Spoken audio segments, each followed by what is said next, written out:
Barnaby and the Big Rush. Once upon a time in the middle of Sunny Creek Forest lived a bear named Barnaby. Barnaby was big, brown, and very strong. But Barnaby had one problem. He was always in a big rush. "Out of my way! Important bear coming through!" he would grumble as he stomped down the path. He always felt that his things to do were the most important things in the whole forest.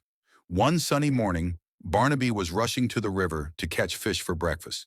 Thump, thump, thump went his heavy paws. Suddenly, he heard a tiny squeaky voice down by his toes. "Excuse me, Mr. Bear." It was Timothy, a little field mouse. Timothy was trying to push a shiny red apple that was much bigger than he was. The apple was stuck in a muddy footprint. "Could you please give this apple a little nudge with your big paw?" asked Timothy. "It's stuck." Barnaby huffed. "I am far too busy for tiny apples, little mouse. My breakfast is waiting." And thump, thump, thump, off he went, leaving poor Timothy struggling in the mud. A little further down the path, Barnaby rushed past Mama Robin.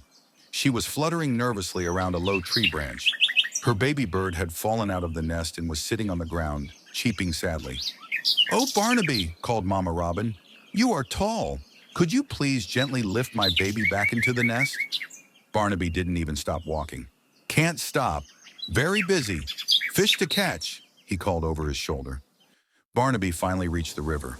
He caught a nice big fish and felt very proud of himself. "See," he said to himself, "it pays to hurry." He sat down on a large mossy log to eat his breakfast. But as soon as he sat down, crack! The old log wasn't strong enough for a big bear.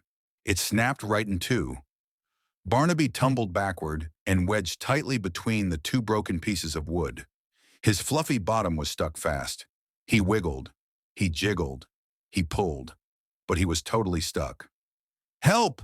Barnaby roared. "I'm stuck!" His voice echoed through the forest. A few minutes later, tiny faces peeked through the bushes. It was Timothy the mouse and Mama Robin. "Oh my," squeaked Timothy. "That looks uncomfortable." Barnaby blushed. "I am very stuck," he whimpered, "and I was very rude to you both today. I'm sorry." Timothy looked at Mama Robin. "Well," said the mouse, "he didn't help us, but he needs help now." Mama Robin nodded. "We must do what is right."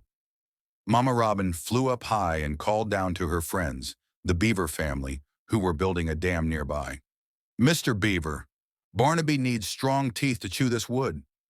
Meanwhile, Timothy the mouse ran and got his enormous family. 20 little mice lined up.